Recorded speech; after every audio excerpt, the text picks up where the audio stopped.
রবিবার সকালে চায়ের কাপে চুমুক দিতেই হঠাৎ ফোনটা বেজে উঠল।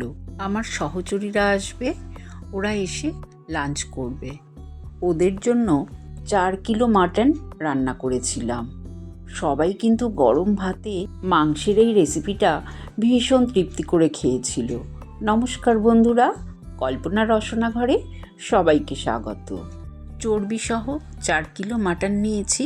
মাটনগুলো ভালো করে ধুয়ে পরিষ্কার করে নিয়েছি।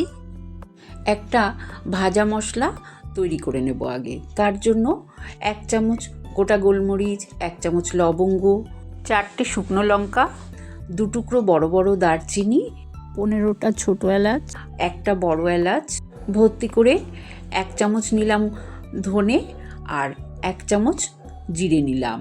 এই সবগুলো উপকরণ শুকনো খোলায় ভালো করে ভেজে ভাজা হয়ে গেলে আমি ঠান্ডা হতে দেব। তারপরে মিক্সিতে গুঁড়ো করে নেব। আর একটা মশলার পেস্ট বানাবো। তার জন্য 50 গ্রাম করে ভাঙা কাজু, 4 মগজ নিলাম। এর মধ্যে প্রায় আমি 200 গ্রাম টক দই দিয়ে দিলাম।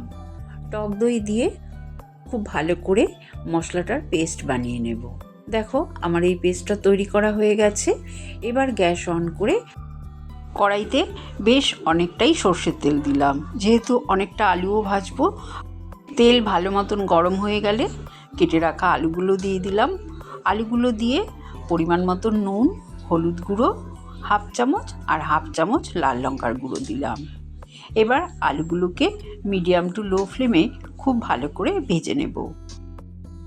খুব ভালো করে লাল লাল করে আলু ভাজলে কিন্তু মাংসের আলুটা খেতে বেশি ভালো লাগে। আলুগুলো দেখো কত সুন্দরভাবে ভাজা হয়ে গেছে।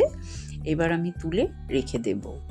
এই তেলের মধ্যেই আমি দিয়ে দিলাম 2টো তেজপাতা, 1 চামচ সাজিরে আর 2টো শুকনো লঙ্কা, 2 টুকরো বড় বড় দারচিনি দিলাম, 10টার মতন ছোটো এলাচ থেতো করে দিয়ে দিলাম।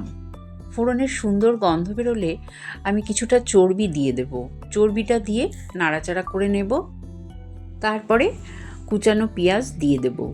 আমি এখানে 750 গ্রাম পেঁয়াজ কুচিয়ে রেখেছিলাম, সবটা দিয়ে দিলাম। পেঁয়াজ দিয়ে নাড়াচাড়া করে দিয়ে দেব পরিমাণ মতন নুন। নুনটা দিলে পেঁয়াজটা খুব তাড়াতাড়ি নরম হয়ে যায়। কিছুক্ষণ ভাজার পর পেঁয়াজটা দেখো লাল হয়ে গেছে। এবার আমি দিয়ে দেব রসুন বাটা।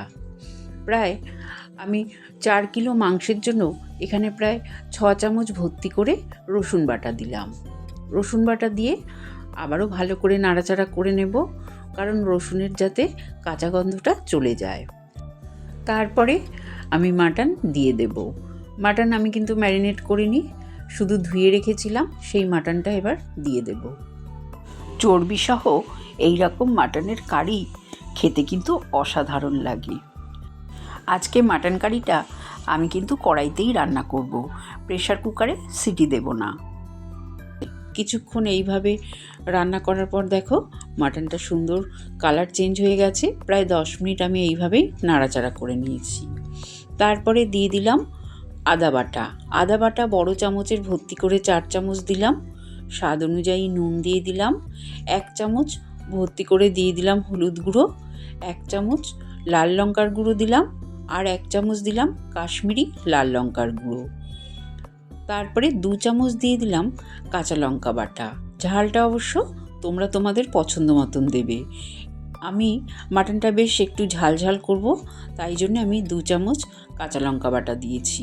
এই লঙ্কাগুলো খুব ঝাল। সব মশলাগুলো দিয়ে আবারও ভালো করে নাড়াচাড়া করব। মাংস যত ভালো করে নাড়াচাড়া করবে কষানোর সময়, দেখবে মাংস কষানোটা খুব ভালো হবে। এবার ঢাকা দিয়ে মিডিয়াম ফ্লেমে আমি কিছুক্ষণ রেখে দেব। দেখো প্রায় 20 মিনিট এইভাবে ঢাকা দিয়ে রেখেছিলাম। মাঝে অবশ্য একবার ঢাকনাটা খুলে আমি নেড়েছি, কারণ যদি তলায় লেগে যায়। তবে মাটনের থেকে এখন বেশ জল ছেড়েছে।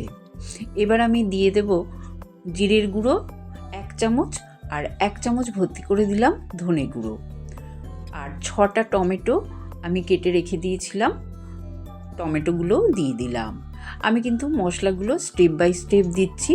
তোমরা অবশ্যই যদি এইভাবে অনেকটা মাটন রান্না করো, দেখবে ভীষণ সুস্বাদু হবে। সব মশলাগুলো দিয়ে আবারও নাড়াচাড়া করে ঢাকা দিয়ে রেখে দিলাম। যেহেতু আমি রোজকার গ্যাস ওভেনে রান্না করছি, তাই এখানে মিডিয়াম টু হাইতে রেখেই আমি মাংসটা রান্না করব। এতটা মাংস রান্না হতেও অনেকটাই দেরি হবে। এবার ভালো করে আবারও নাড়াচাড়া করে দেখো সব মশলা সুন্দরভাবে মিশেও গেছে আর মাংস প্রায় কষেই এসছে। মাংস থেকে যে জলটা বেরিয়েছিল সেটাও কিন্তু বেশ টেনে গেছে। এবার আমি যে বাটা মশলাটা রেখেছিলাম, কাজু, চারমগজ আর দই দিয়ে, সেটাও দিয়ে দিলাম। এছাড়া আরও 200 গ্রাম দই আমি ফেটিয়ে রেখেছিলাম আলাদা বাটিতে দিয়ে দিলাম। দই দেওয়ার সময় গ্যাসের ফ্লেমটা কিন্তু একদম লোতে করে দিয়েছি, কারণ দইটা হাই ফ্লেমে দিলে অনেক সময় কেটে যায়। এবার দিয়ে দিলাম একটা জায়ফলের 4 ভাগের 1 ভাগ গ্রেট করে, আর 1 চামচ চিনি দিয়ে দিলাম। অনেকটা তো দই পড়েছে, টমেটো পড়েছে, স্বাদটা তাহলে ব্যালেন্স হবে। আর জায়ফলটা দেওয়ার কারণে মাংস কিন্তু খুব সুন্দরভাবে সেদ্ধ হয়ে যাবে। আরও 10 মিনিট কষানোর পর আমি ভেজে রাখা আলু দিয়ে দিলাম, আর পাশেই গ্যাসে আমি হাঁড়িতে জল গরম বসিয়ে দিয়েছিলাম, সেই গরম জলটা দিয়ে দিলাম। পরিমাণ মতন ঝোল দিয়ে গ্রেভিটাকে খুব ভালো করে নাড়াচাড়া করে ফুটিয়ে নেব। হাই ফ্লেমেই গ্রেভিটাকে কিন্তু আমি 15-20 মিনিট এইভাবে ফুটিয়ে নেব। ভালো মতন যখন মাংসের গ্রেভিটা ফুটে যাবে, তখন ঢাকা দিয়ে মিডিয়াম টু লো ফ্লেমে 40 থেকে 45 মিনিট রেখে দেব। তোমাদের আমি একবারে 45 মিনিট পর ঢাকনাটা খুলে দেখিয়ে দিচ্ছি। দেখো মাংসের ঝোল এত লোভনীয় দেখতে হয়েছে যে কি বলবো। আলু তো গলেই গেছে, মাংসও আমি কেটে দেখিয়ে দিচ্ছি যে কত সুন্দরভাবে গলে গেছে। দেখেছো তো? তাহলে আমার মাংসটা একদম রেডি হয়ে গেছে। আমি যে ভাজা মশলাটা করে রেখেছিলাম, এবার আমি এই ভাজা মশলাটা দিয়ে দিলাম। ওই ভাজা মশলাটা কিন্তু আমি এই মাংসের জন্যই করেছিলাম। যতটা করেছি সবটাই দিয়ে দিলাম, আর সব শেষে দিয়ে দিলাম 2 চামচ ভর্তি করে ঘি। এবার গ্যাসের ফ্লেমটা বন্ধ করে দেব। তৈরি হয়ে গেল সুস্বাদু আলু দিয়ে মাংসের ঝোল।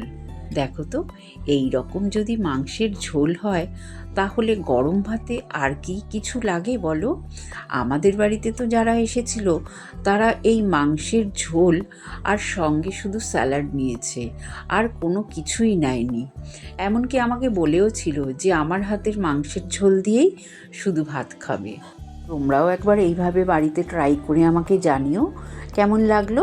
ভালো লাগলে চ্যানেলটাকে লাইক, শেয়ার করো, নতুন বন্ধু হলে সাবস্ক্রাইব করো। সুস্থ থেকো, ভালো থেকো। ধন্যবাদ।